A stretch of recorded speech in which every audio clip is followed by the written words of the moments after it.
So now I want to talk a little bit about the heater that we added. It's a Hayward pool heater, and we did the calculations with our pool guy, and it's a 250,000 BTU heater. Works really well. Like I said, we've got the propane tank. We did not purchase that, thankfully. And we're in the process of running a natural gas line, probably later today actually, around here and down to this. And we bought the conversion kit for this to go from propane to natural gas, which I'll actually post in the comments below. The reason it's 250,000 BTU is if this was an in-ground pool, you would not have as much surface area. So you lose a lot of heat off the sides and even the top, especially obviously off the top. But the 250,000 BTU seems to be able to keep up with it. We keep it about 85. It is warming up here this time of year, so that's good. We don't have to run it as much.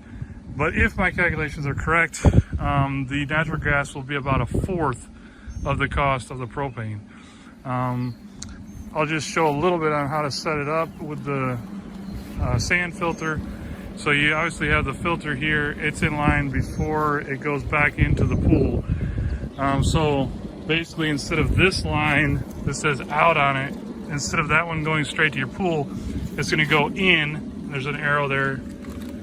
It's going to go in the heater and then come back out and then come and go in the pool. So pretty easy to set up. You can set it up with either 110 or 220. We did the 110. And that's about it, but we're really pleased with the heater. And it keeps it warm as we want it. I can show you the very simple settings here. You can see hot tub, which we don't have it hooked up to the hot tub, but for the pool, and obviously just like up and down. Right now it's warm enough where we have it set to 85, and it's showing a water temperature of 86.